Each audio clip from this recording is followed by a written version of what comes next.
bata, pinagtatadyakan at pinagsusuntok ng karelasyon ng kanyang ina. Nanay, damay sa asunto dahil ayaw ireklamo ang kinakasama. Ang mga CCTV at naging aksyon ni Acting Sergeant at Arms Mau Aplasca bago ang gulo sa Senado. The only conclusion is that there was no attack to the Senate. National Bureau of Investigation, may lead na raw sa kinaroroonan ni Senador Ronald Bato de la Rosa. Inaresto namang volunteer ng NBI sa gitna ng gulo sa Senado. Itinanggi na nagpaputok siya ng baril. Wala po akong ipaputok, never po akong mawak ng baril.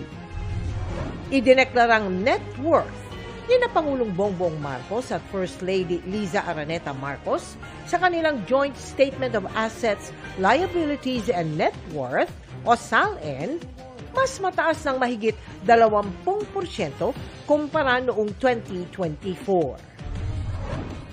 53 pesos suggested retail price sa kada kilo ng lokal na bigas na pagkasundo ang itakda ng Department of Agriculture at stakeholders. Ilang lugar sa Mindanao, binaha sa gitna ng tag-init. Mas malakas na bagyo, pinangangambahan ngayong may nagbabadyang Super El Nino. Tara't mag-food trip at mag-unwind kasama si Mika Salamanca sa kanyang hometown sa San Fernando, Pampanga. At Anton Vinzon na bibida sa upcoming afternoon prime series na Kamao, na pre-pressure nga ba dahil anak ng veteranong aktor? Gusto kong makilala bilang ako.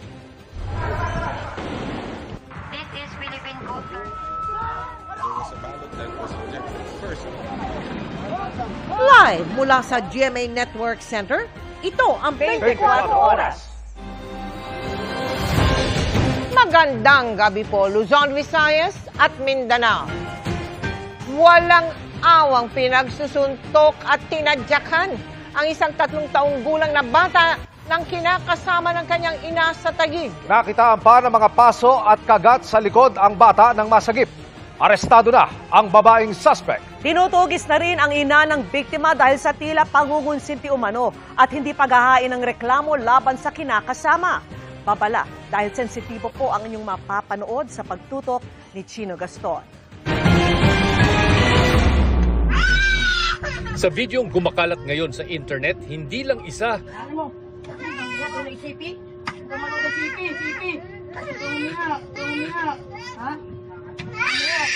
kundi 4 na beses tinadyakan at pinagsusuntok ng babaeng ito ang isang 3 taong gulang na bata Lunes ng gabi sa barangay Western Bikutan sa Taguig City.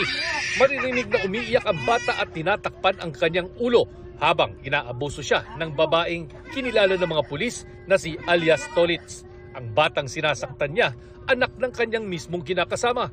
Isang nagmagandang loob ang nakapagsumbong sa mga pulis matapos mapanood ang video.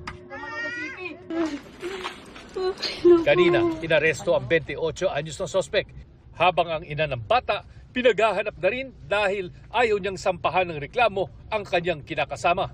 Sa ilalim ng RA 7610 o ang Anti-Child Abuse Law, pinapanagot hindi lamang ang mismong umaabuso kundi pati mga magulang na pumapayag o kinukonsinte ang pananakit sa mga minor de edad. Siyempre, bilang magulang, bilang nanay, dapat siya ang unang tumayo para maging complainant. Kaso ayaw niya. So may child abuse doon, may neglect. Sa pag-iimbestiga, tingnan namin yung video. Kasi parang alam niya na yung mangyayari. Kino-cover niya na lang yung mukha niya. Kasi siyempre, bata yon. Marami siyang pasa, tapos meron pa siyang kagat sa likod. Sumailalim sa inquest ang sospek kanina sa Taguig RTC at kasulukuyan siyang nakapiit sa Taguig Police Headquarters. Sinusubukan namin kuhanan ng pahayag ang sospek pero tumanggi ito. Pinaghahanap naman ngayon ng mga pulis ang ina ng bata na tumangging magsampa ng reklamo laban sa sospek. Nahaharap din siya sa child abuse dahil sa hindi pagtindig sa karapatan ng kanyang anak. Nasa pangangalaga na ng City Social Welfare and Development Office ang bata. Ang DSWD, labis na nababahala sa insidente. Hindi raw katanggap-tanggap ang nangyari sa bata at hinding-hindi hahayaan ng ahensya ang mga ganitong pang-aabuso. Malinaw nila na pinoprotektahan ng batas hindi lamang ang pisikal na karahasan laban sa kababaihan at mga bata, kundi pati emotional at psychological abuse. Shino Gaston, Nakatutok, 24 Oras. Huli na, naging bato pa. Ganyan mismo inilarawan ng direktor ng National Bureau of Investigation o NBI ang pag-alis ni Senator Bato de la Rosa sa Senado. Pero may lead na umano sila sa kinaroroonan ng senador na itinuturing nilang pugante. Nakatutok si Oscar Oida. Ang tanong ng lahat, matapos mawala na parang bula si Senator Bato de la Rosa noong Huwebes, nasaan na siya ngayon? Ayon kay NBI Director Melvin Matibag, meron na silang lead kung nasaan ito ngayon. At ang tawag niya kay Senator Bato, isa ng pugante. We have a lead kung nasaan talaga, pero in the meantime, we will suspend yung announcement kung nasaan talaga siya. There is a valid warrant of arrest. He is now considered fugitive from justice. So trabaho namin, just like any other personalities na mayroong mga mandato de arresto, yung warrant of arrest, we have to monitor. Call it whatever you want. But the question is, nasaan si Bato? Di ba? Huli na, naging bato pa. Dagdag niya, kung meron dapat magpaliwanag, ito ay si Senador Robin Padilla, na huling kasama ni Senator De La Rosa.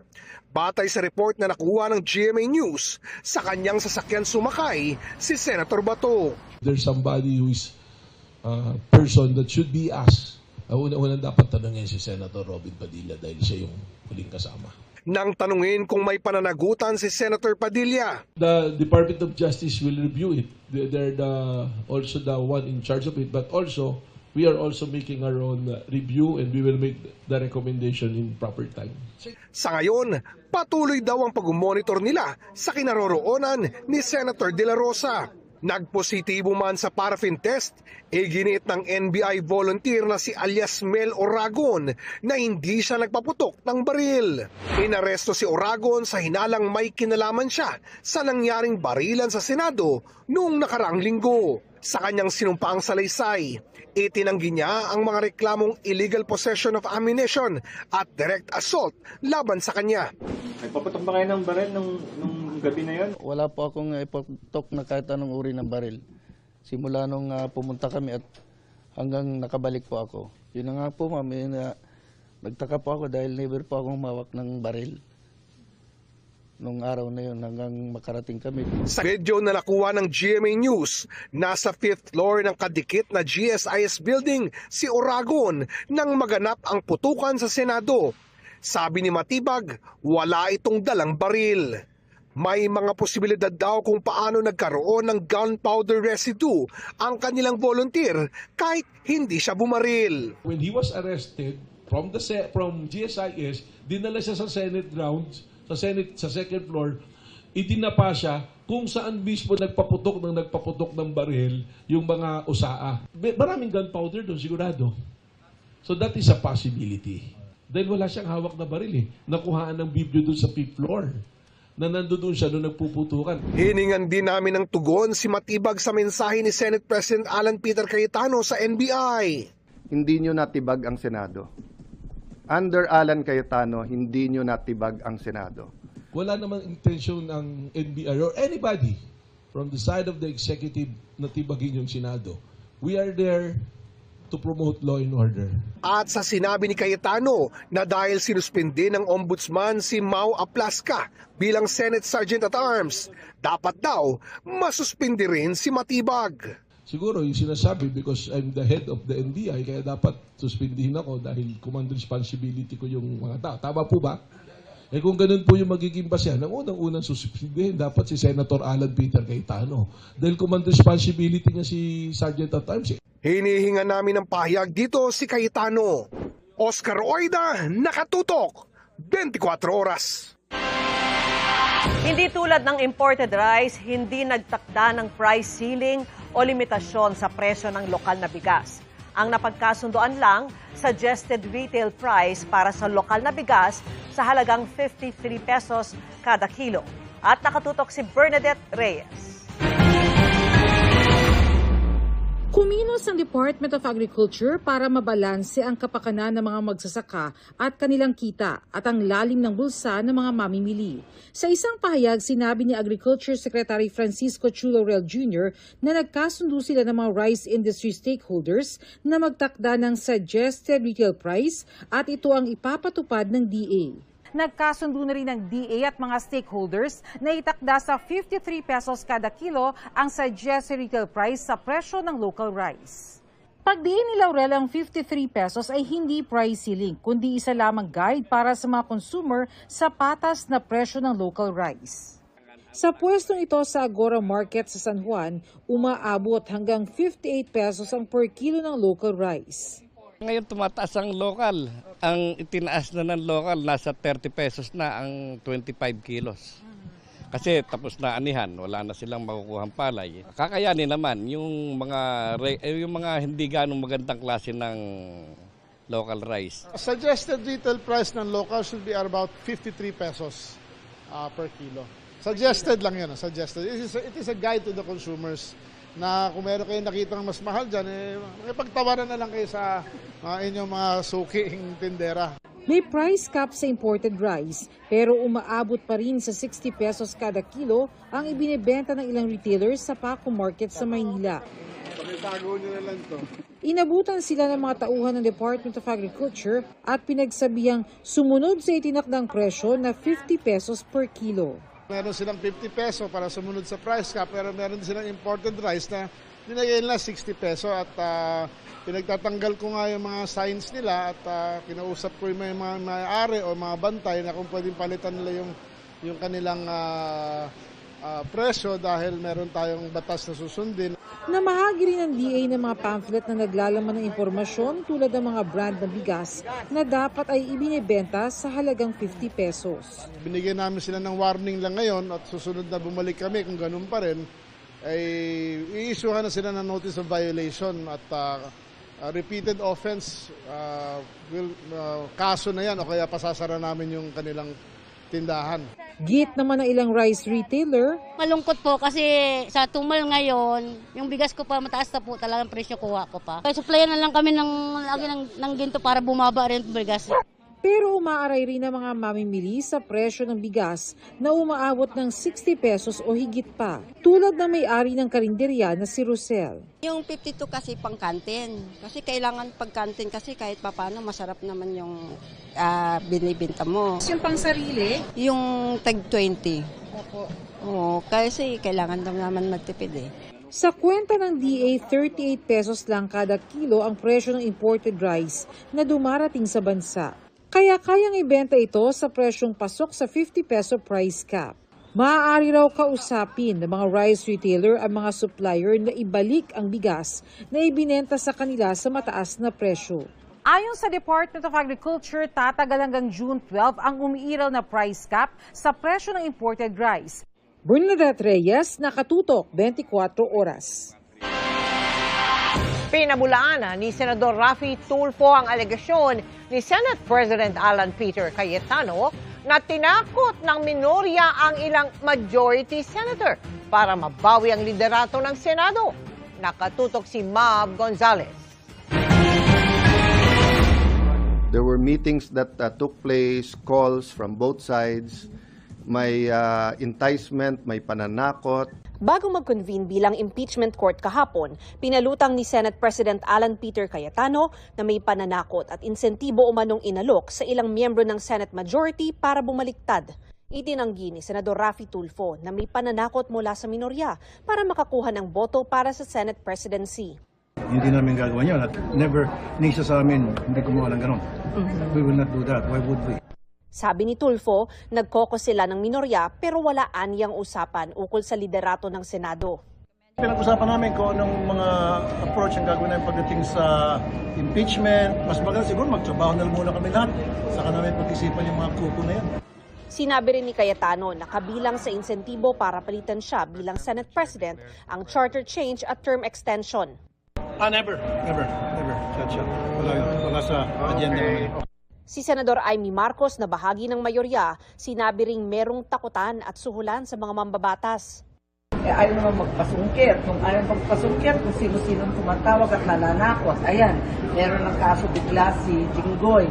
Naasahan namin sunod-sunod yung mga kaso. Hindi naman to tama. Pag hindi nadaan sa incentive package, dinadaan naman sa pananakot. Hinihinga namin ng reaksyon ang Department of Justice sa sinabi ng Senadora. Kahapon kasi, inirekomenda ng DOJ sa Ombudsman na kasuhan si Senador Jinggoy Estrada ng plunder at graft kaugnay ng kickback umano mula sa maanumalyang flood control projects. Tinanong si Senador Estrada kung tingin niya may kinalaman ang kaso niya sa DOJ sa pagboto niya kay Cayetano bilang Senate President. Your guess is as good as mine.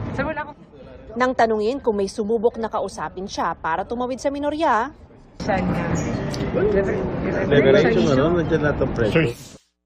pero sa isang pahayag, sabi ni Estrada, nakapagtataka at hindi makatarungan ang rekomendasyong kasuhan siya.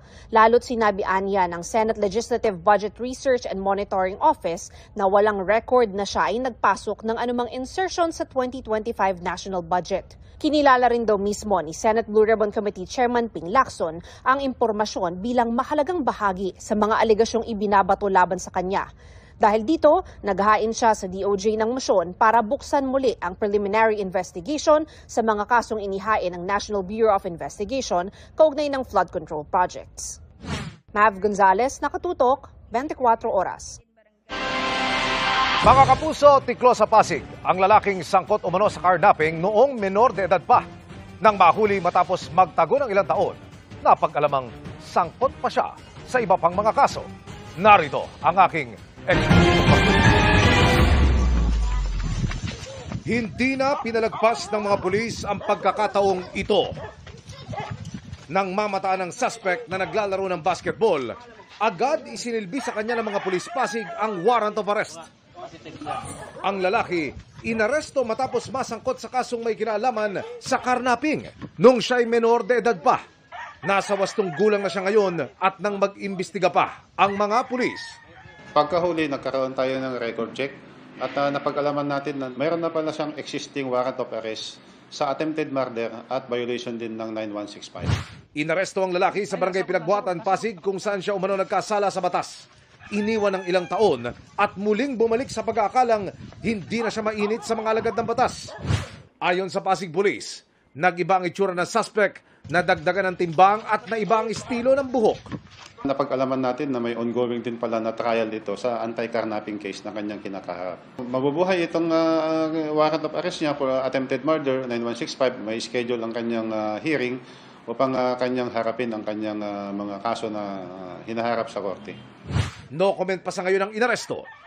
Emil Sumangil, Nakatutok, 24 Oras.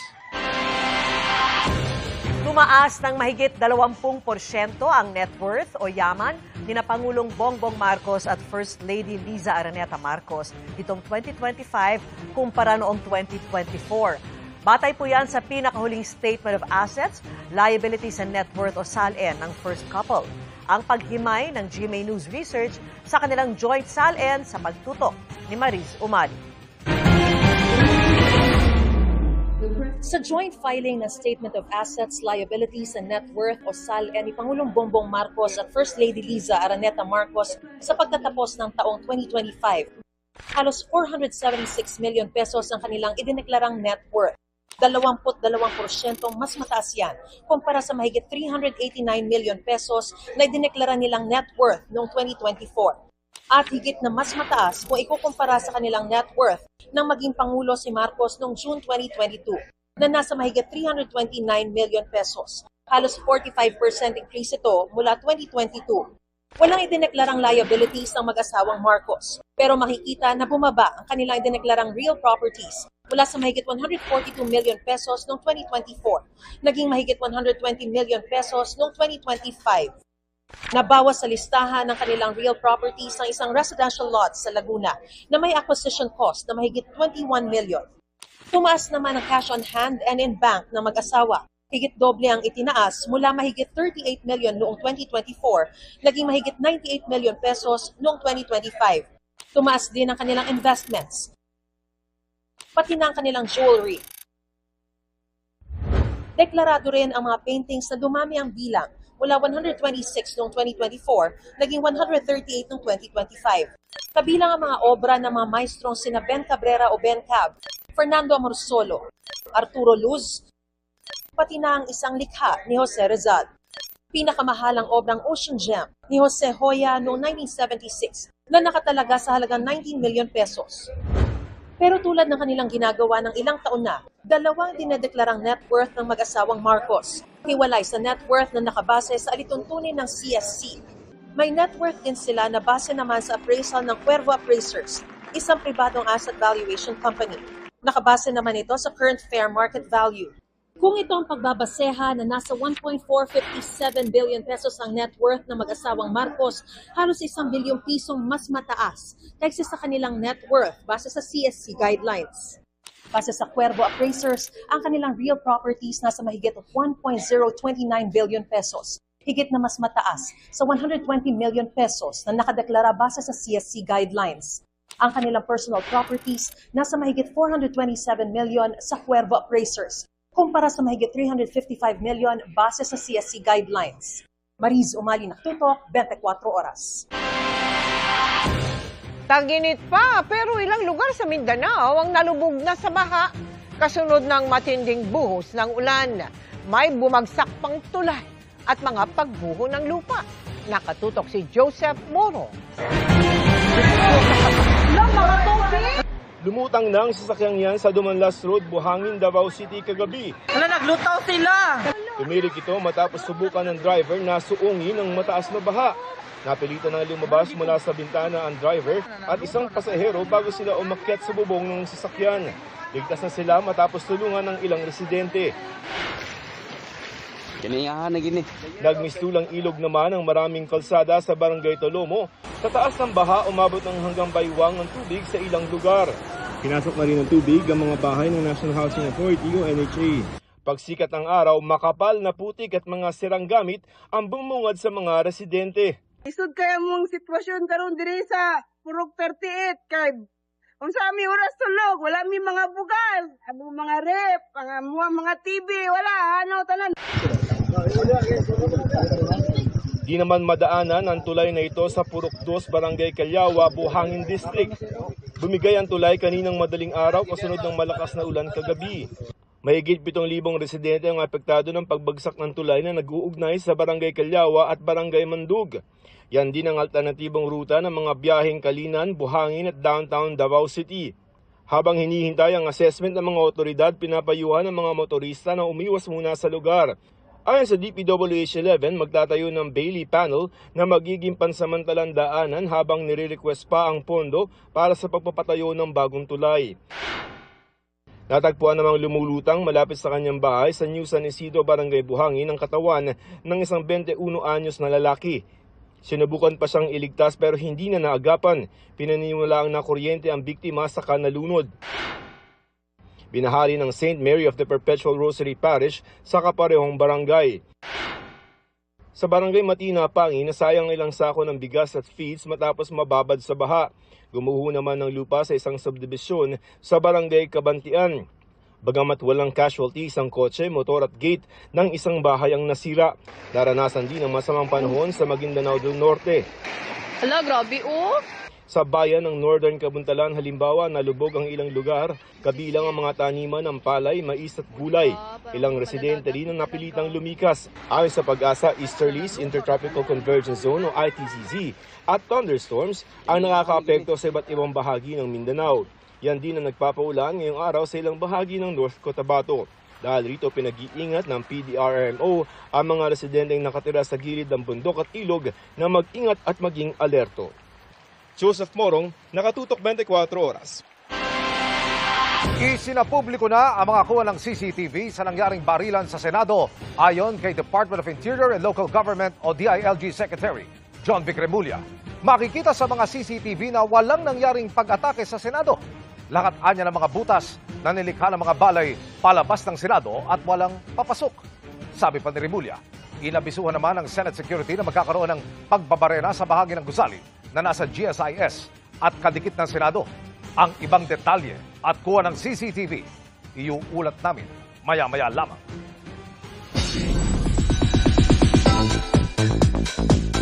Good evening mga kapuso! Mapapanood muli sa big screen this June ang iconic na pelikulang Muro Ami.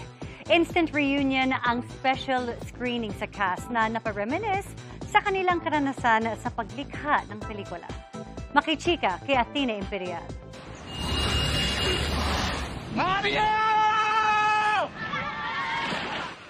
Muling lalayag ang barkong MV Aurora ng multi-awarded GMA Pictures film na Muro Ami. Obra ito ng dalawang national artists for film and broadcast arts na sina Marilu Diaz-Abaya at Ricky Lee. Sa isang special screening, reunited ang ilan sa cast at creatives sa likod ng pelikulang Pumaldo sa 1999 Metro Manila Film Festival. This time, digitally restored and remastered ang pelikula. Full support si GMA Pictures Executive Vice President at GMA Public Affairs Senior Vice President Nessa Valdeleon at iba pang officers ng GMA Network. Nung burning up ni Marilu yung idea na gawa tayo ng pelikula tungkol sa mga Muro Ami, yung mga bata na oppressed, di ba? Nagda-dive sila under the sea, nabibingi na sila, and so on, at nasisira yung mga coral. Sabi niya, gawa tayo ng pelikula tungkol doon. It's so important to watch this film on the big screen because yun talagang intention ni Direk Marilu. At kapag napanood nyo yung pelikula, you will really realize that this is an event film, especially even during that time. Ang Muro Ami ay pamamaraan sa pangingisda na ginagamitan ng mga bato o bakal sa pagpukpok ng coral reefs para lumabas ang mga isda. Hinuhuli ang mga nabulabog na isda at iba pang lamang dagat gamit ang malaking lambat. Kaya napa-major flashback Tuesday ang ilan sa cast nang mag-shoot sa Bohol. Ang tagal namin ginawa yan. Hindi siya ganun kadali. Hindi ako marunong ang tawag dito, magsagwan. Pero kailangan ko matutunan, maghapon ako nag-aaral ng ganyan para dun sa eksena ko sa gabi. Nabilib ako doon sa mga bata. Siyempre, laki sila. Mula bata, gano'n na ginagawa nila. Laro lang, laro. Kung ano-anong ginagawa sa kuminsan, naglulukuhan sa ilalim. Mainam daw na ipalabas muli ang pelikula sa big screen para mapanood naman ng nakababatang henerasyon. Lalo't tumatalakay ito sa mga issue ng lipunan. Napupush yung mga bata na mag-work No, pero siyempre hindi maganda 'yon para sa mga kabataan kasi kailangan nilang ma-experience yung pagiging bata, kasi kapag pinagtrabaho mo na parang ito na yung future nila yung pagkatrabaho. Ito po ay sumasakop din sa pag-iingat sa dagat. Kasi sila ay gumagamit sa pangingisda, nagsisira sila ng coral. 5 taon yan bago tumubo, bago lumaki ng 1 inch. Sisirain mo lang ng ilang segundo. Mapapanood ang digitally mastered at restored na Muro Ami simula June 3 sa SM Cinemas. Athena Imperial updated sa Showbiz Happenings. Susunod, ni-raid na planta ng bakal sa Misamis Oriental nagpositibo sa radiation. Mas matinding buhos ng ulan pinangangambahan kapag umiral na ang habagat kasabay ng Super El Nino. At mga bida ng inaabangan ng Task Force Firewall, may patikim agad na aksyon sa kanilang media call. Yan at iba pang mga balita sa pagbabalik ng 24 oras.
Ngayong tag-init sa 24 oras, homecoming na, pasabog pa! Ayong pagabot, dinhi sa Cebu!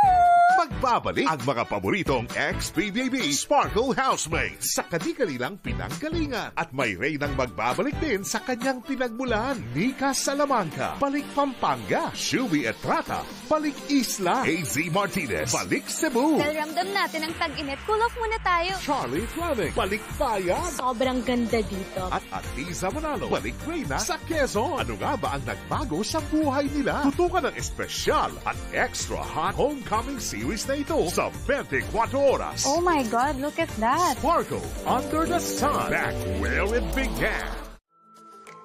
Kakaunti na nga ang nabibili ng piso, tapos ang bigas, tataas pa raw ang presyo. Bakit nga ba posibleng umabot sa 62 pesos per kilo ang bigas?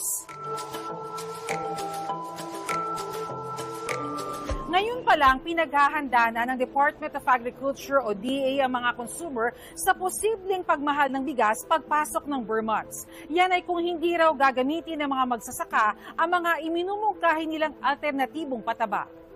Ang pagsasaka ng palay ay para ding isang negosyo. Kung mas mataas ang puhunan, mas mahal ang presyo ng produkto. Fertilizer o pataba ang isa sa mga ginagastusan ng mga magsasaka tuwing nagtatanim sila ng palay. Dito sa Pilipinas, urea ang karaniwang ginagamit ng mga magsasaka. Isa itong nitrogen-based fertilizer na nakatutulong para mapalago ang palay at maparami ang kanilang ani. Ang dating 1,650 pesos na sako ng urea fertilizer, nasa 3,000 pesos na ayon sa Department of Agriculture. Dahil mas mahal na pataba ang ginagamit sa pagtatanim, inaasahang sisipa rin ang presyo ng bigas sa anihan sa Setyembre. Mula sa dating 45 hanggang 55 pesos per kilo na presyo ng regular at well-milled rice, posibleng maging 60 hanggang 62 pesos per kilo na ang bentahan sa magandang kalidad ng bigas. Paliwanag ng DA, epekto ito ng krisis sa Middle East. 36% ng supply ng urea fertilizer ng mundo ang nagmula sa Persian Gulf. Nang magsara ang Strait of Hormuz, kasamang naipit ang delivery ng fertilizer. Pero kung tutuusin, maliit na porsyento lang naman ng nitrogen-based fertilizer sa Pilipinas ang nagmumula sa Persian Gulf. 15% ang inaangkat natin mula sa Qatar at 4% naman sa Saudi Arabia. Mas malaking bulto pa rin daw ng nitrogen-based fertilizers ang inaangkat ng ating bansa mula Indonesia, Brunei, China, Malaysia, Vietnam at iba pang bansa. Ang problema, ang presyo ng pataba mula sa mga bansang yan apektado rin ng global prices at mas mahal na freight cost o halaga ng transportasyon dahil sa krisis sa Middle East. May mga alternatibong pataba naman daw na pwedeng gamitin ng mga magsasaka. Isa riyan ang biofertilizer. Ang 1 kilong biofertilizer na nasa 750 pesos ang halaga, pwede raw ipalit sa 2 sako ng urea na nagkakahalaga ng 5,000 hanggang 6,000 pesos. Ang isa pang tinitingnang solusyon ng DA, ang pagbebenta ng pinaghalong imported at local rice o ang rice blend. Mas mura kasi ang imported rice kumpara sa bigas na inaani rito sa ating bansa. Kaya kung hahaluan ng inangkat na bigas ang ibebenta sa merkado, bababa raw ang presyo, sabi ng DA. Bukod sa imported rice, pwede rin daw haluan ng white corn ang bigas, lalo't 17 to 18 pesos per kilo. Estadong positibo sa radiation ang isang planta sa Misamis Oriental na gumagawa rin umano ng mga substandard na bakal. Ang may-ari, kapatid umano ni dating Duterte Presidential Advisor Michael Yang. At nakatutok si June Veneracion. Nakababahala ang napag-alaman ng Philippine Nuclear Research Institute o PNRI sa niraid na planta ng bakal sa Tagoloan, Misamis Oriental.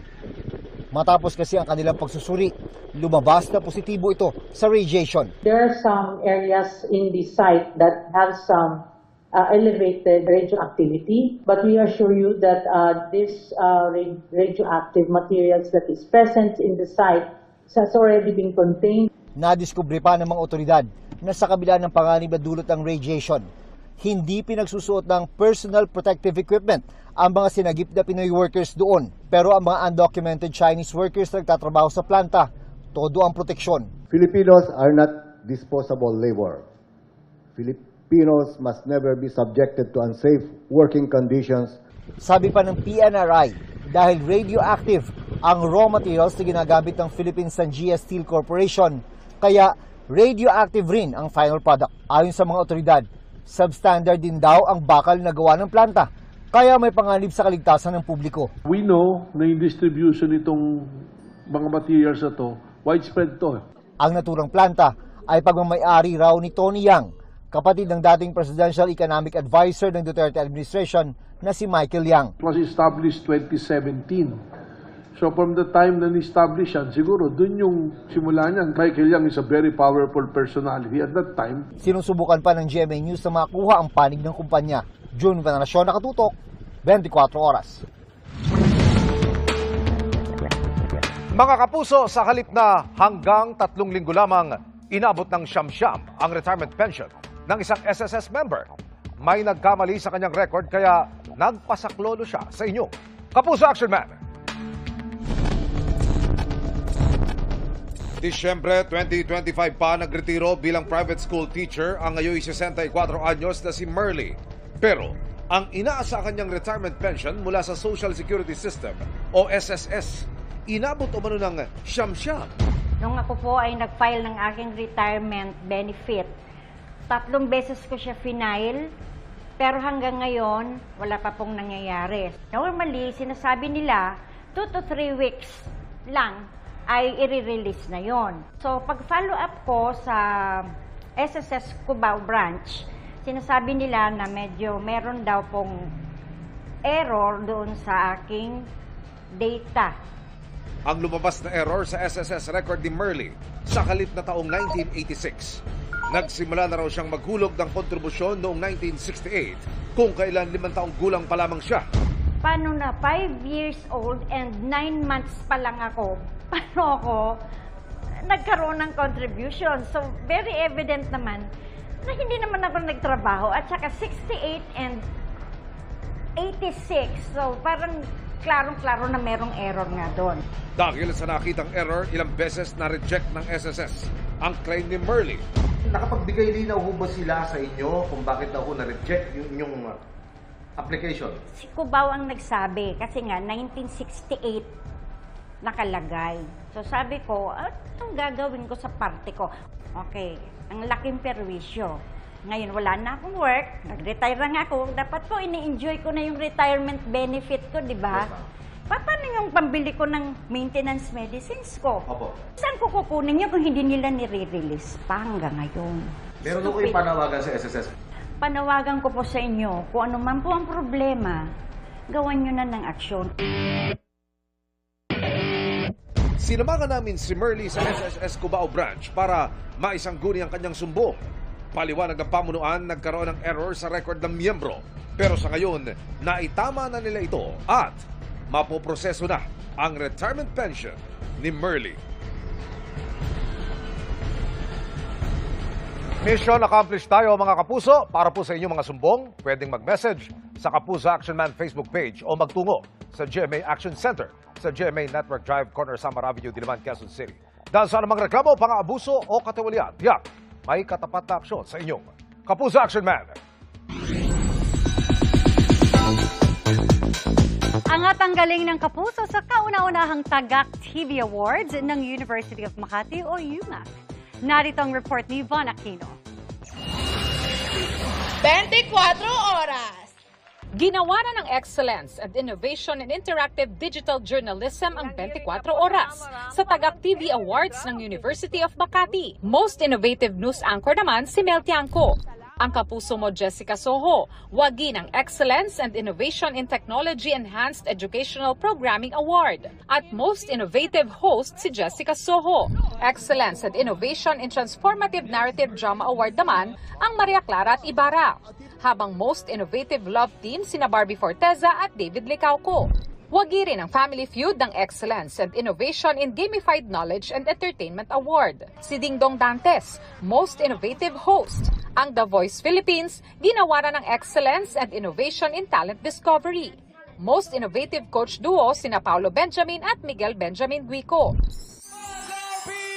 Ang It's Showtime ang nakakuha ng Excellence and Innovation in Interactive Entertainment Award. Habang ang host nitong si Vice Ganda ay may Excellence and Innovation in Interactive Entertainment Hosting Award. Likha mismo ng grade 11 students ang mga trophy na ibinigay sa awardees. At may kanya-kanyang kahulugan nila ang mga ito sa innovation at media representation. Von Aquino, Nakatutok, 24 Oras.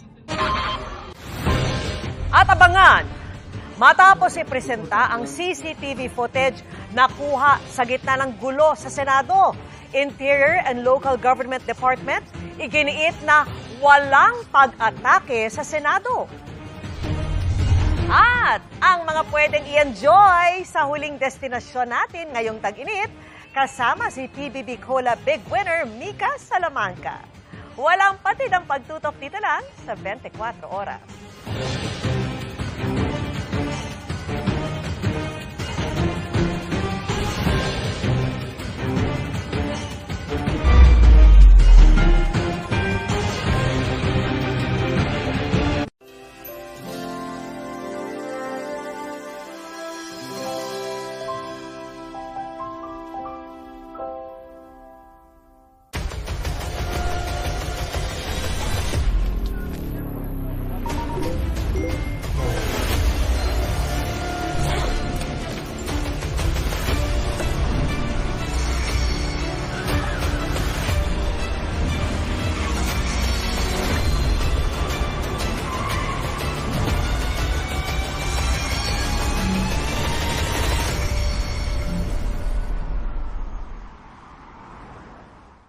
Ngayong tag-init sa 24 Oras, homecoming na, pasabog pa! Ayong pagabot, dinhi sa Cebu!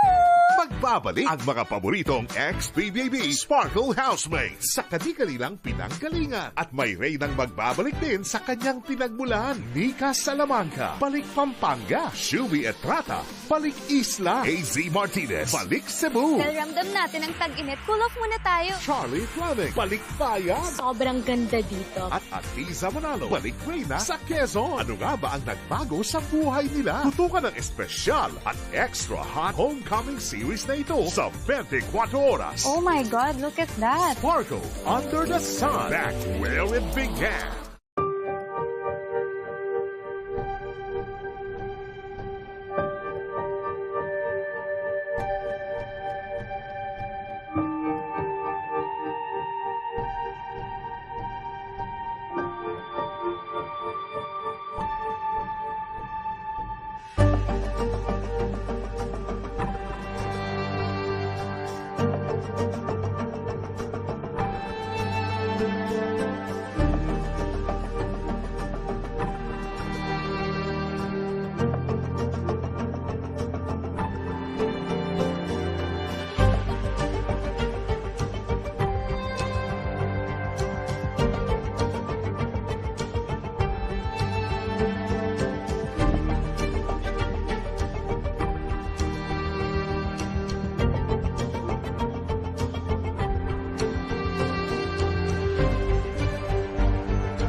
Naturally, ang bilis ng pagpasa nung mula sa oil papunta sa transport. And you would expect na talagang magmamahal yan kasi at marami.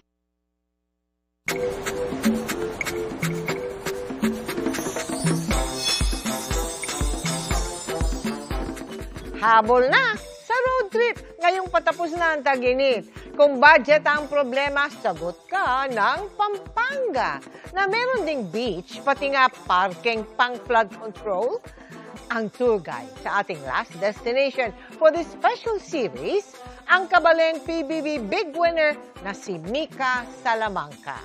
Tara na't mag-sparkle under the sun sa kanyang home province. Kapag sinabing Pampanga, tiyak pagkain agad ang una nating naiisip. Pampanga has so much more to offer. Let's go! Tara, mamasyal tamo.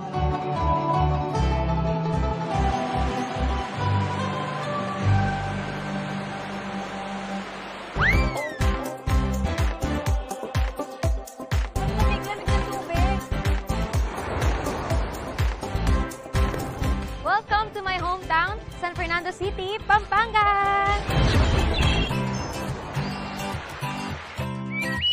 Sa mga dagat na dyan pero tight ang budget, dito sa loob ng San Fernando, Pampanga, meron tayong man-made beach.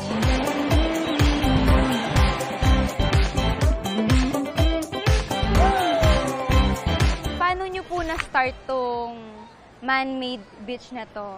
Ang main goal po talaga namin dito is ma-experience ng mga taga-norte kung ano yung beach life nito.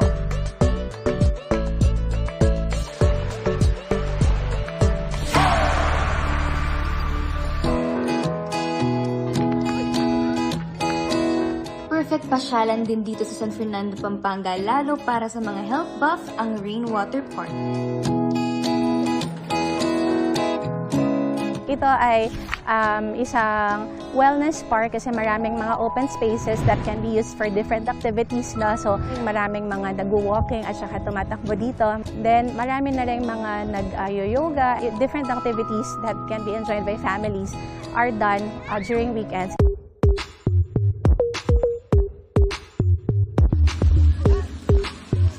That was also developed to help mitigate yung flooding problem. Ang function niya is to hold rainwater as much as almost 4 million gallons of water.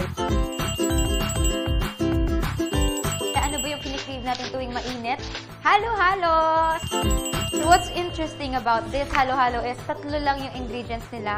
Yan beans, halayang gatas, damulag, cream corn.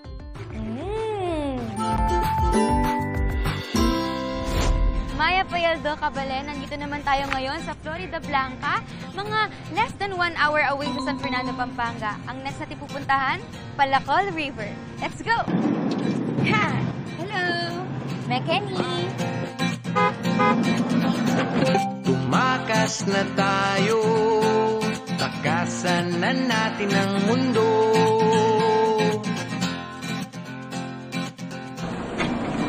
Hello po!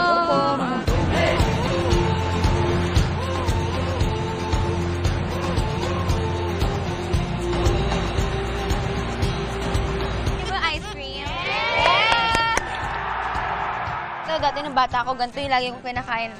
Tingiling-giling-giling-giling.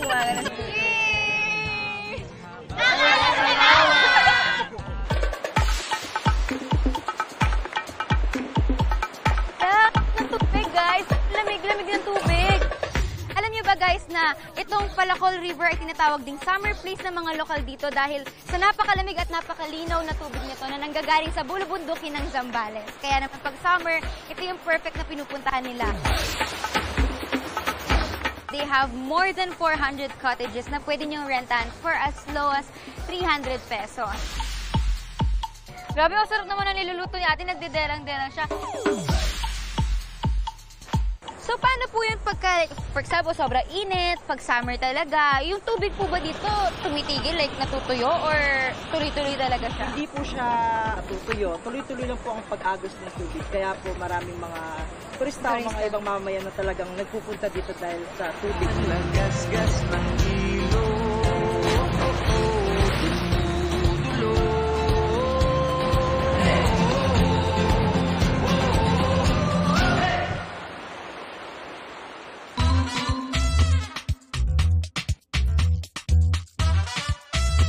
At dahil nasa culinary capital of the Philippines tayo, dapat natikman natin ang pinaka-pinagmamalaking pagkain ng mga Kapampangan.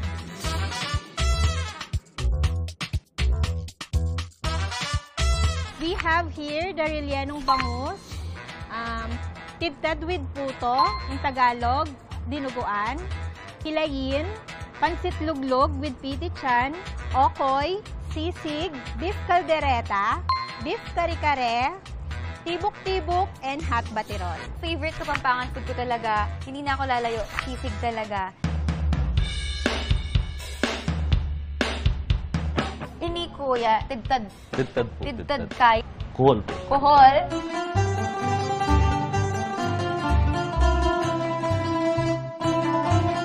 Kami dito sa Pampanga, lagi namin sinasabi na may sarili kami yung version ng samgyupsal, which is itong buro. Buro siya. Masarap siya sa gulay. Isasawsaw mo yung gulay sa kanya, tapos isda. Sarap. Yan, isasawsaw mo sa dito sa dip niya.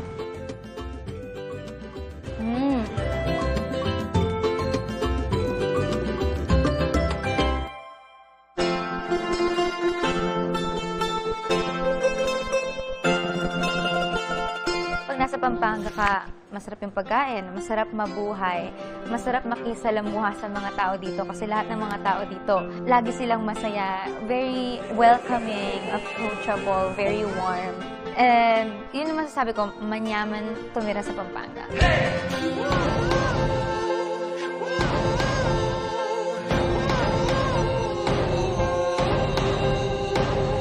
Para sa 24 oras, ako po si Nika Salamanca, reminding you to sparkle under the sun.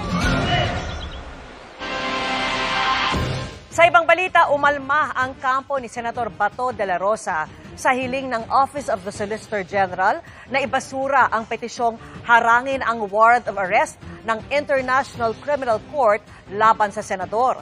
Pagdidiin ng kampo ni de la Rosa sa isinumite nitong dokumento sa Korte Suprema, hindi naman na nila hinihiling na mapawalang sala ang mambabatas. Ang hiling lang nila ay bago arestuhin ang kahit sinong Pilipino sa bansa para sa isang international process, ay masiguro munang pwedeng ipatupad ang proseso na yan alinsunod sa mga batas ng Pilipinas at batay sa pagsang-ayon ng isang lokal na korte. Dagdag ng kampo, malinaw na hindi dumaan sa official government channels ang sinasabing ICC warrant. Iginit din nilang hindi maituturing na fugitive from justice si De La Rosa dahil hindi naman siya lumalabas ng bansa o sumuway sa anumang utos ng korte sa Pilipinas.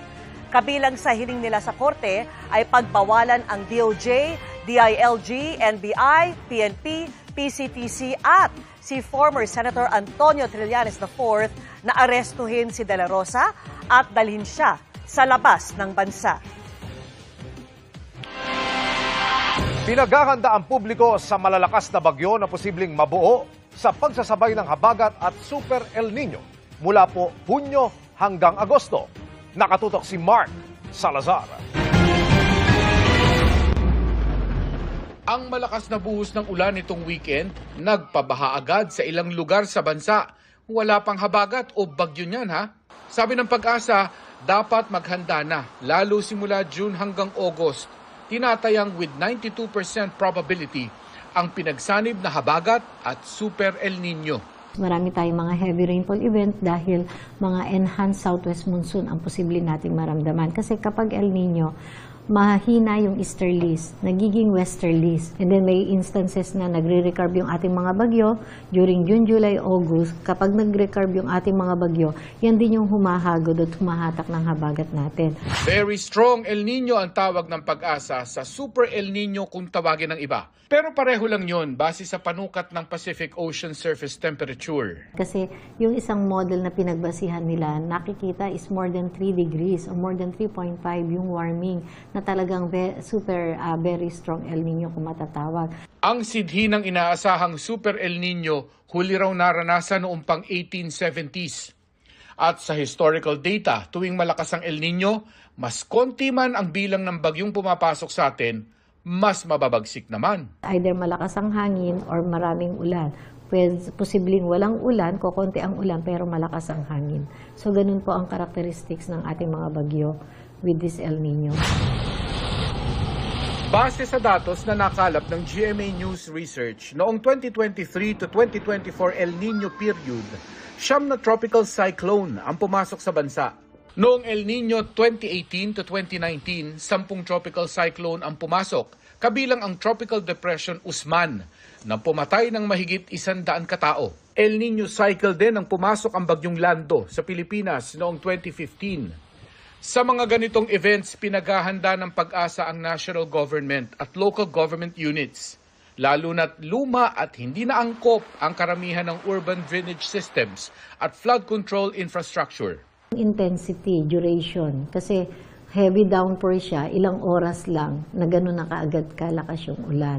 Or pwedeng mahina or malakas yung ulan pero tuloy-tuloy naman. Malayo pa pero pagkatapos ng ulan sa panahon ng habagat, posible ang mahabang tagtuyot na magpapadapa sa ating food production. Kung pinoproject natin na ito ay magiging very strong El Nino, ang possibility kasi mga around October, November, December season, dun siya magpipik ang El Nino, dun yung nakikita natin. So, ibig sabihin, andun yung mga simula ng mga impact ng prolonged dry spell or posibleng drought condition. Makikita natin by end of the year, towards end of the year hanggang first quarter, dun natin nakikita na halos yung ating buong bansa ay mataas ang possibility ng significant reduction sa tubig ulan.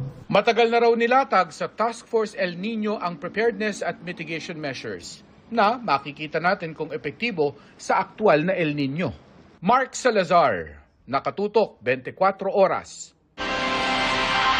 Pinaiimbestigahan ng isang kongresista sa ombudsman ang mahigit 4 na bilyong pisong halaga ng flood control project sa unang distrito ng Davao City. Alegasyon ni ACT Party List Representative Antonio Tino, lumabas sa kanyang investigasyon na 80 questionableng mga proyekto ang mayroong overlap, doble ang pondo, wala sa lokasyon, walang detalye ang kontrata o hindi tapos. Sakop ng investigasyon ang 121 flood control project sa Davao 1st District mula 2019 hanggang 2022. 49 sa mga proyekto may insertions din umano sa Kamara, habang ang 10 ay walang otorisasyon sa ilalim ng General Appropriations Act. Kinwestiyon naman ni incumbent Davao 1st District Representative Paulo Duterte kung bakit namimili umano si Tino at kung bakit hindi inireklamo ang mga engineer, contractor at mga politiko na konektado sa mga questionableng flood control project nationwide. Bakit anya sa Davao City lang nakatutok si Tino habang hindi pinapansin ang anya ay mas malalaking kontrobersya na kinasasangkutan ng kasalukuyang administrasyon? Tutukan ang pangbihirang encounter ng isang guide sa itinuturing na pinakamayamang bahagi ng ating karagatan. Kuya Kim, ano na? At ang abala na idinulot ng babaeng natulog sa kalsada sa Cebu dahil sa labis na kalasingan. Huwag bibitiw dahil magbabalik ang 24 Oras.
Ngayong tag-init sa 24 oras, homecoming na, pasabog pa! Ayong pagabot, dinhi sa Cebu! Magbabalik ang mga paboritong ex-PBB Sparkle Housemates sa kadi-kanilang pinanggalingan at may Reynang magbabalik din sa kanyang pinagmulan. Nika Salamanca, balik Pampanga. Shubi Etrata, balik Isla. AZ Martinez, balik Cebu. Dahil ramdam natin ang tag-init, cool off muna tayo. Charlie Fleming, balik Bayan. Sobrang ganda dito. At Atiza Manalo, balik Reyna sa Quezon. Ano nga ba ang nagbago sa buhay nila? Tutukan ng espesyal at extra hot homecoming series na ito sa 24 oras. Oh my God, look at that. Sparkle Under the Sun, back where it began.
Bumagal ang traffic sa Cebu City dahil lang sa isang babaeng natulog sa gitna ng kalsada.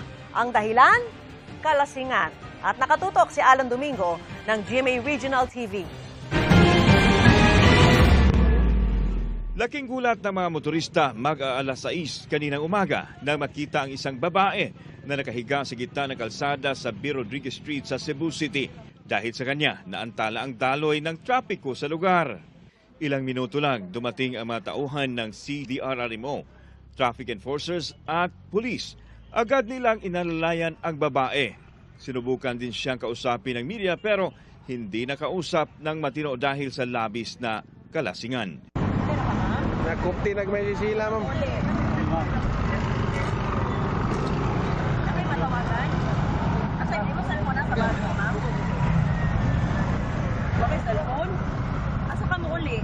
Isinakay siya sa ambulansya at dinala sa Cebu City Medical Center.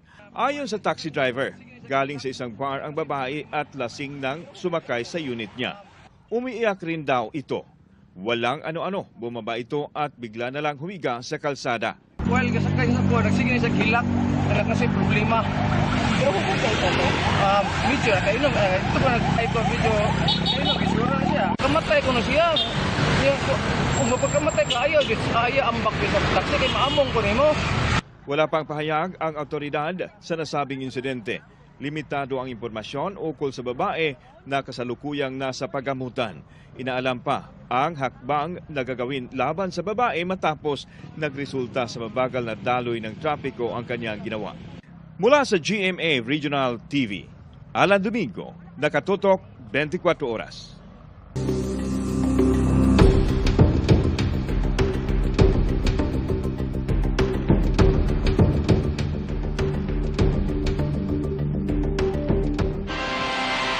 Gumugulong na ang paghahanda ng mga kongresistang uusig kay Vice President Sara Duterte kasunod ng pag-convene ng Senado bilang impeachment court.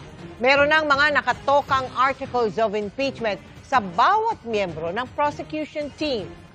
Nakatutok si Jonathan Andal. Sa sama-samang pagharap sa publiko ng 10 sa 11 impeachment prosecutors ng Kamara, buo ang kanilang kumpiyansa para sa nalalapit na impeachment trial ni Vice President Sara Duterte. Si Representative Jervil Luistro ang tatayong lead prosecutor. The evidence of the prosecution is strong. Kahapon, ipinatawag ng Senate Impeachment Court si Vice President Duterte at binigyan ng 10 araw para sagutin ang impeachment complaint. Naniniwala ang mga kongresista kapag umusad na ang paglilitis, dapat sumipot ang bise. This is likewise her constitutional duty. People are waiting for her answers. I believe she should attend and present her defense. Lahat ng kongresistang nasa prosecution team bumoto ng yes sa impeachment. Pwera na lang sa taga Mindanao na si Bukidnon Representative Keith Flores. Pinili niya noong mag-abstain. It cannot be denied that there are a lot of people in Mindanao who are actually for the Vice President. So that playing a factor, yes, that played a factor also in my considerations whether to vote or not to vote. I'm taking on the role because not only was I elected, but because I also saw what was presented before the Committee on Justice. Inanunsyo na kanina ang mga tokang articles of impeachment ng bawat kongresistang uusig sa bise. Sa Article 1, tungkol sa maring paggamit ng bise sa 612.5 million pesos na confidential funds, si Congressman Luistro ang mangunguna. Sa Article 2, tungkol sa unexplained wealth ng bise, si Congressman Terry Ridon ang lead. Sa Article 3, tungkol sa panunuhol ng bise sa ilang opisyal ng DepEd para paikutan ng mga batas sa procurement, si Congressman Joel Chua ang lead. Ang Article 4, tungkol sa banta ng bise laban sa Pangulo, First Lady at dating Speaker, si Congressman Lawrence Defensor ang mangunguna. Magsisilbing House Trial Spokespersons, sina Lanao del Sur 1st District Representative Zia Alonto Adyong at Kabataan Party List Representative Rene Co. Sa ngayon, puspuso na raw ang paghahanda ng mga kongresista para sa trial. Ang nakikita raw nila ngayong pagsubok, fake news. One of the biggest challenges that we face is fake news, trolls na mali ang ikinakalat na balita, maling ebidensya ang binabarina sa utak ng ating mga kababayan. Kahapon, sa pag-convene ng Senado bilang impeachment court, ipinasa na rin ng Kamara ang kanilang formal entry of appearance o yung dokumentong nagpapakilala sa kanila bilang mga public prosecutors sa kaso. Bago ang mismong paglilitis, magkakaroon muna ng pre-trial kung saan inaasahang magsusumite ng listahan ng mga ebidensya at testigo ang magkabilang kampo. Jonathan Andal, nakatutok, 24 oras.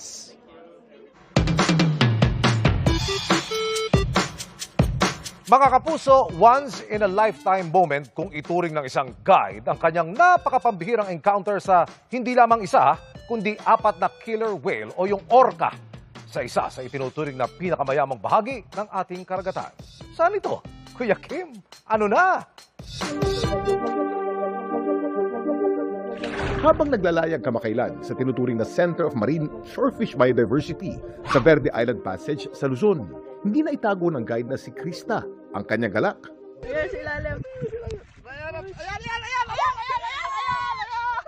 Ito kasi ang kanilang namataan sa laot. Isang killer whale o orca.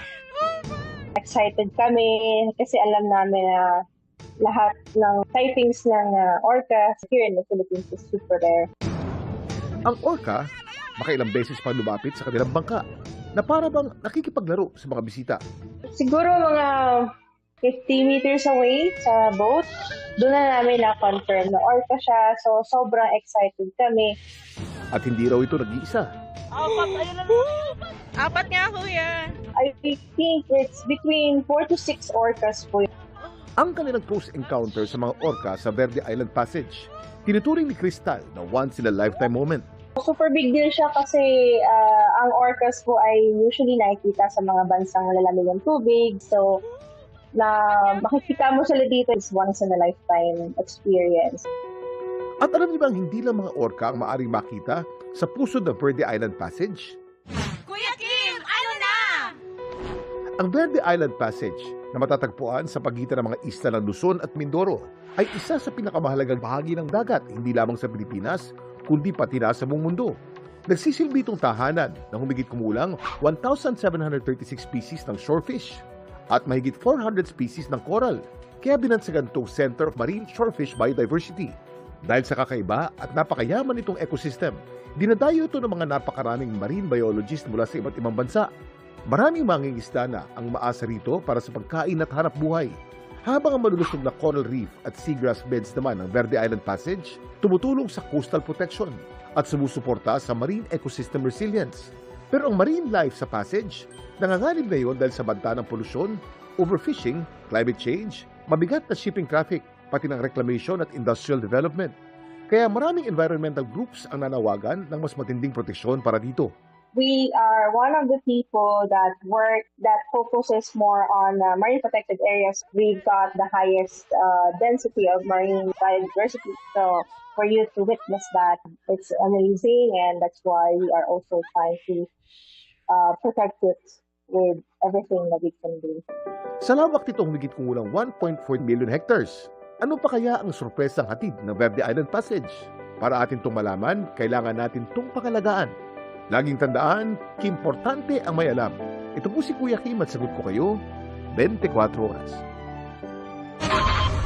Up next, mga bida ng Task Force Firewall. May patikim na action stunts. Non-stop ang pagtutok dito lang sa 24 oras.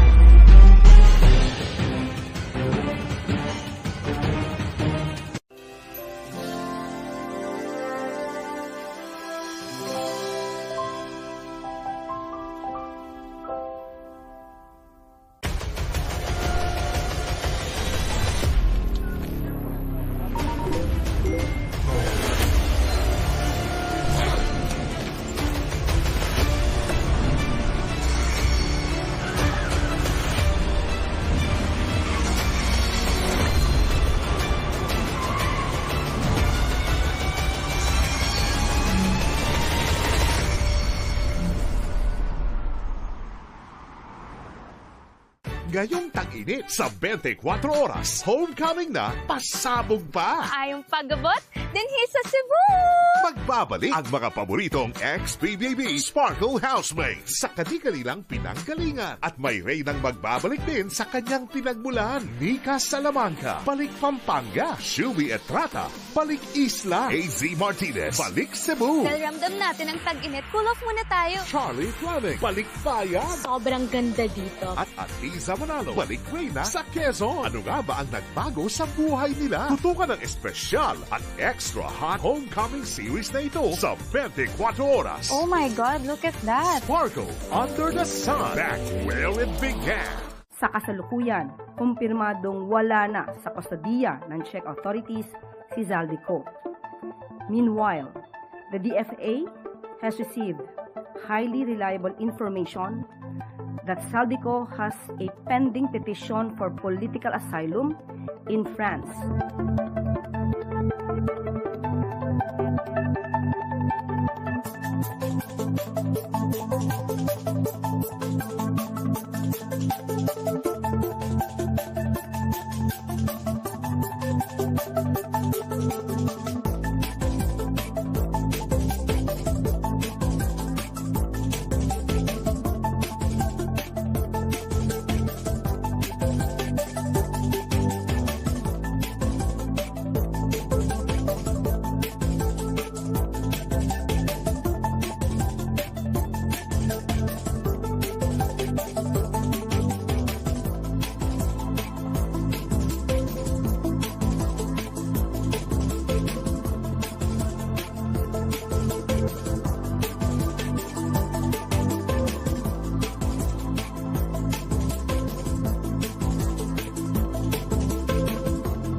Patulan ng Pilipinas ang hiling ng Amerika na batas nila ang pairalin sa itatayong Artificial Intelligence o AI Hub sa New Clark City sa Tarlac. Gusto rin ng Amerika na bigyan ng diplomatic immunity ang mga Amerikanong nasa loob nito. Nakatutok si Dano Tingkungko. Mismo si U.S. Undersecretary of State for Economic Affairs Jacob Helberg ang nanguna sa site inspection at unveiling ng marker sa itatayong bagong Artificial Intelligence o AI Hub sa New Clark City sa Tarlac. Bilyong pisong investment ang inaasahang ipapasok sa bansa ng mahigit 1,600 ektaryang AI Hub. Pero ang kapalit na hiling ng US, mga batas ng Amerika ang paiiralin sa mga hub. Magkakaroon ng diplomatic immunity ang mga Amerikanong nasa loob nito. Ibig sabihin, hindi sila mapananagot sa ating mga batas kahit makagawa ng krimen. Pero tutol dyan ang Pilipinas. That's their request, but we did not agree to that. So it will be treated as a regular business development contract. No special arrangement according to the US. I'm not going to get ahead of those conversations. We just got here and we just did our first visit of the site. We're going to do a survey, a technical assessment, and then we're going to have more detailed conversations about the best technical way to provide for investor protections for long term, all the while ensuring that our approach also makes sense for the Philippines. Pagtitiyak ng Bases Conversion and Development Authority o BCDA, may Investors Lease Act at BCDA law naman na poprotekta sa interes ng Pilipinas. Bukod sa AI Hub, plano ring magtayo ng mga pasilidad para sa pagproseso ng critical minerals, semiconductors at advanced manufacturing. Ito yung mga chip na nagsisilbing utak ng mga computer, cellphone at iba pang gadget na kailangan din sa mga AI Hub. Being a part of an industrial ecosystem in this campus, a lot of it focuses on sectors adjacent to manufacturing. But it's still early days. We need to figure out and finalize, the sectors that will get prioritized. I-link mo yung critical minerals, tapos yung supply mo of these critical minerals and rare earth towards your AI ecosystem. Yung mga investors din, isipin nyo na lang, dito sa Subic, di ba meron dyan yung, meron dyan industrial estate na mga yung Taiwan Taiwan Electric Company, 'di ba? Meron silang tinayo yung industrial estate diyan, specifically for Taiwanese investors. So mga Koreans, ganun din, meron sila. Japanese. Pag-uusapan pa ng Pilipinas at Amerika kung ano ang setup sa proyekto, kung ito ay lease, joint venture o concession. Sa Hunyo, nakatakda ang technical assessment sa hub at nakatakda ang groundbreaking bago matapos ang 2028. Dano Tingkungko, nakatutok 24 oras. Mga kapuso, update na tayo sa resulta ng pagsusuri sa mga kuha ng CCTV ng Senado sa barilan noong Mayo 13. Batay umano sa mga yan at ibang ebidensya, walang nangyaring pag-atake sa Senado, ayon mismo sa Department of the Interior and Local Government o DILG. Nakatutok live si Ivan Maylin. Ivan! Emil, nabuo na nga ng PNP ang mga pangyayari noong gabi ng May 13 sa Senado na ayon sa kanila ay hindi shootout, hindi rin pag-atake sa Senado, kundi isang gun-related incident. Sa unang pagkakataon ay nilabas ng PNP ang CCTV ng putukan sa loob ng Senado noong gabi ng May 13. At base raw sa resulta ng kanilang investigasyon, malinaw, ayon kay Interior and Local Government Secretary John Vic Remulla, walang nangyaring pag-atake sa Senado. All evidence points that there was no attack on the Senate. I would like to repeat, all evidence points that there was no attack on the Senate. Pinagtagpi-tagpi ng pulisya ang mga CCTV para ilatag ang timeline simula na manawagan si Senador Bato de la Rosa ng suporta. Kasunod ng balitaan niyang aarestuhin siya hapon ng Miyerkules, May 13. Hanggang sa makalabas siya ng Senado ng alas 2:30 na madaling araw ng Huwebes, May 14. Pero bago pa raw yan, umaga pa lang, may ginagawa ng pagpapaigting ng seguridad ng GSIS sa kanilang mga lagusan, papunta at galing sa Senado, bilang pag-iingat sa nangyayaring tensyon sa Senado. Alam daw ng parehong maintenance management ng GSIS at Senado ito at walang gulatan sa nangyaring pagbabarena. May kabuang 29 na NBI na nakadeploy sa GSIS compound nakatabi lang ng Senado. Ito raw ay sa hiling ni GSIS President Arnulfo Veloso na naalarma sa mga nangyayari sa Senado at matapos manawagan ng suporta sa Senador Bato de la Rosa sa kanyang mga taga-suporta. May mga lagusan kasi mula sa Senado papasok sa GSIS at malalagay sa peligro ang mga mamahaling painting na nasa loob at gayon din ang seguridad ng gusali kapag nagkagulo sa Senado. Sa mga CCTV na pawang galing daw sa Senado, kita raw ng mga tauhan ng Office of the Senate Sergeant at Arms sa OSAA ang mga taga-NBI na nasa GSIS. Malinaw din daw na hindi naka-tactical gear o wala sa formang makikipagbakbakan ng mga taga-NBI. Taliwas sa laging galaw ng OSAA at ng mga kasama nilang Marines nang komprontahin ng mga taga-NBI. At that moment, General Aplaska called in the OSAA operatives, including the PNP and the Marines, and gave the order to lock and load. In his order, you could see the Marines were cocking their guns. So it was lock and load. After which he proceeded to the hallway leading to the doorway where the NBI were previously reconnoitering. General Aplaska did it in full view of the press. In normal situations, if there is a perceived confrontation, you will clear the building of all personnel because of possible stray fire. Nakumpirma rin sa CCTV ang bersyon ng mga pangyayari kung saan makikita si retired Police General Mau Aplaska na unang nagpaputok sa dalawang tauhan ng NBI. Makikita ang isang NBI agent na gumanti ng putok na tinawag na pulisya na cover fire habang umaatras palayo sa mga taga-OSAA. Sa kabuuan, 44 na basyon nakuha ng pulisya. Karamihan dyan nanggaling sa loob ng Senado o sa pwesto ng OSAA. Bukod kay Aplaska, tukoy na rin daw ang mga nagpaputok. Pero si Aplaska, hindi raw sumipot sa CIDG kanina sa kabila ng sumpina na isumite ang kanyang ginamit na baril. He was supposed to turn over his firearm so that we can run the ballistics, but he did not appear to the CIDG for the information. Pero ang pinakamahalagang ebidensyang hawak ng pulisya pero hindi ipinakita kanina ay ang pagsakay umano ni Senador Bato de la Rosa sa puting SUV na pag-aari ni Senador Robin Padilla. Ang puting SUV ang sasakyan na kuhanan ng GMA News na lumabas sa Senado noong 2:30 ng madaling araw noong May 14.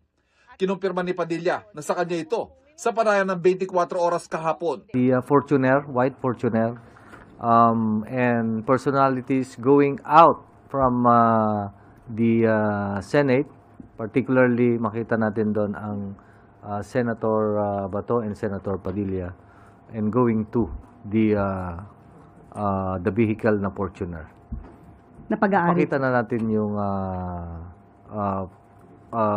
video nun. Binigyan din ng DOJ na ang paglabas ni Senador Bato de la Rosa sa Senado ay nangyari habang siya ay nasa protective custody ng Senado. Kakaintindi po namin, no? Nung sinabing nasa protective custody nila, nasa kanila si Senator Bato. So, kaya pag wala na yung legal impediment to serve yung arrest warrant, di ba? Dapat, pag hiningi sa kanila ng Department of Justice, ready dapat ang Senadong i-turn over si Senator Bato.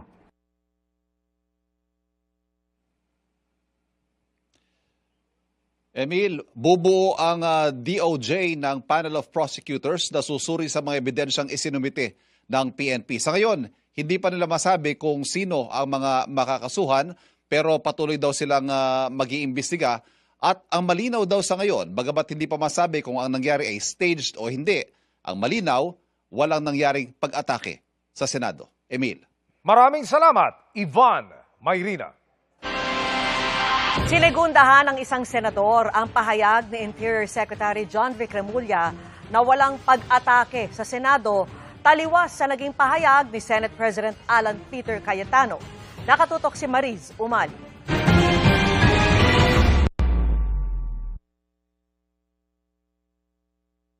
I don't think there's any question. The Senate is under attack, was under attack. Ang sinabing ito ni Senate President Alan Peter Cayetano, kinontra ni DILG Secretary John Vic Remulla. Batay daw sa lahat ng ebidensya, walang pag-atake sa Senado noong May 13. Sang-ayon dito si Senador Raffy Tulfo. Nagkaroon ng kaguluhan dahil may nagpaputok. Doon naman nag-umpisa eh. So, literally, if you look at the perspective on a military perspective, for me, walang attack doon. Kasi, nag-warning shot, sabi ni Sergeant Arms eh. Tapos ngayon, gumanti itong isa. So sila lang ang nag-aaway, dalawa. Walang kinalaman yung mga senators. Panawagan ng mga senador magkaroon ng isang malawak, impartial at komprehensibong investigasyon na sasakop hindi lamang sa isang ahensya, kundi sa lahat ng posibleng sangkot. Just to be fair, I want to see the independent investigation. Meaning dapat ang Senado rin maimbestigahan. Of course, NBI dapat rin maimbestigahan para pantay.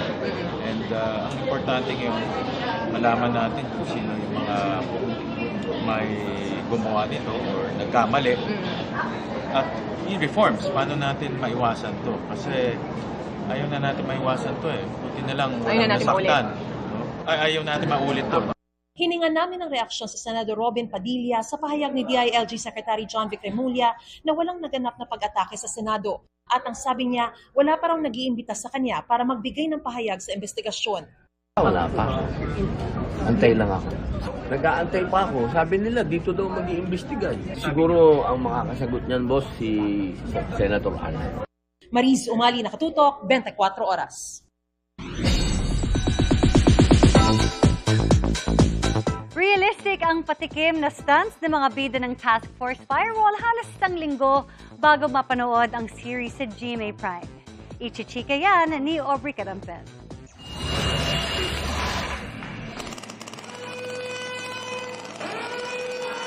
Media conference pa lang.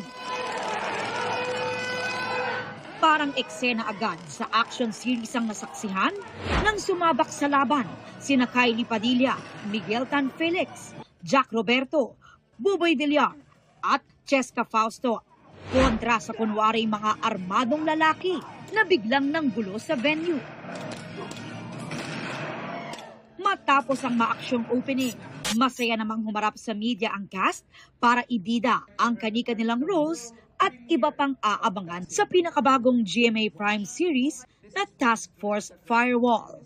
Si Kylie gaganap bilang si Isa Cervantes, ang leader ng anti-cybercrime unit na Firewall na mayroon ding personal na misyon. Ang goal ni Isa is mahanap kung sino yung pumatay sa nanay niya kasi her mom was murdered on a mission. So even though china-challenge siya ng mga lalaki sa paligid niya, no, she's sticking to her mission. IT expert at hacker naman si Jack Roberto as Hex Salverio. Tech guy ako eh. Nandun lang ako sa system. Pero nag-underwent training ka din. Kailangan namin tactical and military training.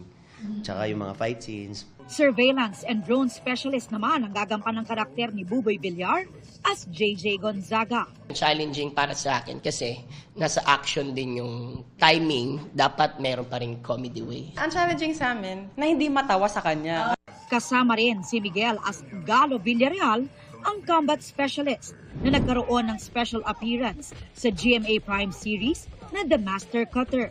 Basically, yun yung background ni Galo. Galing siyang militar. Tapos after a few years, nag-retire siya. Kahit ako nabitin ako dun sa taping ko dun sa Master Cutter kasi sobrang passionate ng mga tao dun sa set. Especially makasama si Kuya Dong. Kasama rin si Kailin Alcantara as Cali Sandoval na isang forensic accountant. Si Lexi Gonzalez as Emma Malyari, gaganap naman bilang computer analyst. Habang si Cheska Fausto as Laila Aragon, isang lawyer turned cybercrime investigator. Mas pinaghandaan daw ng cast ang action scenes at training para mas maging totoo at kapanapanabik ang bawat eksena. Kabilang araw sa buwis-buhay stunts na ginawa ni Kylie at Miguel ay ang pagrapel sa building. Yung mga harness stunts, matagal ko nang ginagawa, bata pa lang ako. But iba kasi yung bababa ka ng mula 15th floor. 17th. So, iba yung kaba nun. Nakakatakot talaga kasi hindi siya birong stunt. Although, dinouble check naman yung safety namin. Nakakatakot pero yun nga, mas madali siyang gawin pag may kasama eh. So, na-enjoy ko rin naman and kami ni Kylie kasi gagawin naman namin lahat kahit mahirap para sa show, di ba? Sa direksyon ni Rico Gutierrez, magsisimula na ang Task Force Firewall sa Lunes, May 25 sa GMA Prime. Aubrey Carampel, updated sa Showbiz Happenings. I'm so excited for that, and that's my chika this Tuesday night. Abangan ang panayam namin sa Kamao Stars na sina Anton Binzon at Bruce Rowland bukas. Ako po si Iya Arellano. Miss Mel, Miss Vicky Emil. Thanks, Iya. Salamat sa iyo, Iya. Thanks, Iya. At yan ang mga balita ngayong Martes. Ako po si Mel Tiangco. Ako po si Emil Sumangil. At ako po si Vicky Morales. Ito ang GMA News. Walang kinikilingan. Walang pinoprotektahan. Noon at ngayon, serbisyong totoo. At dahil hindi natutulog ang balita, nakatutok kami 24 oras.